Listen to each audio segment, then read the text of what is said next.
Pemirsa, mengenai kasus Omikron di Indonesia, epidemiolog Fakultas Kesehatan Masyarakat Universitas Indonesia, Tri Yunis Miko Wahyono mengatakan, kasus varian Omikron yang terdeteksi pada petugas kebersihan di RSDC Wisma Atlet bukanlah kasus varian Omikron yang pertama. Menurutnya, petugas kebersihan yang terinfeksi varian Omikron merupakan kasus primer atau kasus penularan pertama dari manusia ke manusia.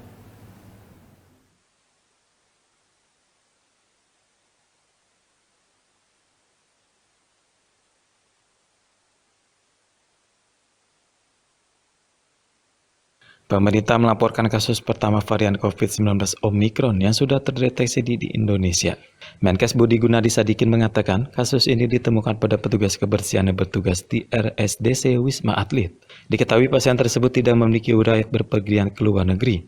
Melihat kasus tersebut, epidemiolog Fakultas Kesehatan Masyarakat Universitas Tri Yunis Miko Wahyono saat dihubungi Jumat 17 Desember mengatakan kasus varian Omikron yang baru dilaporkan bukanlah kasus varian Omikron yang pertama.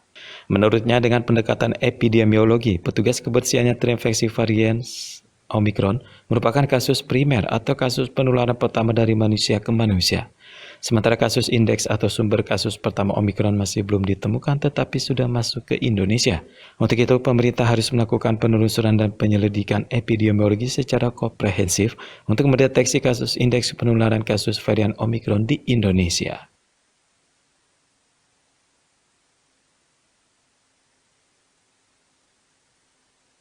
Menurut saya, ya kalau kasus primernya adalah penjaga kebersihan, kemungkinan kasus yang tertular Omikron lainnya sudah banyak.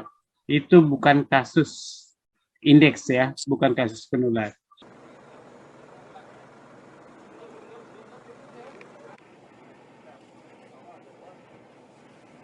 Lebih lanjut, Tri juga mencatat bahwa bandar udara yang dibuka untuk penerbangan internasional bukan hanya Jakarta, melainkan beberapa daerah lainnya seperti Medan, Batam, Bali, Surabaya.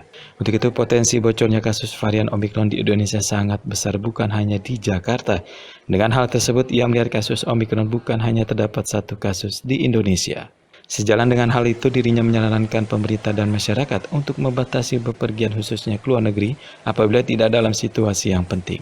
Selain itu, testing untuk orang yang berkontak erat dengan pasien dan protokol kesehatan pelaku perjalanan yang akan datang ke Indonesia harus kembali diperketat.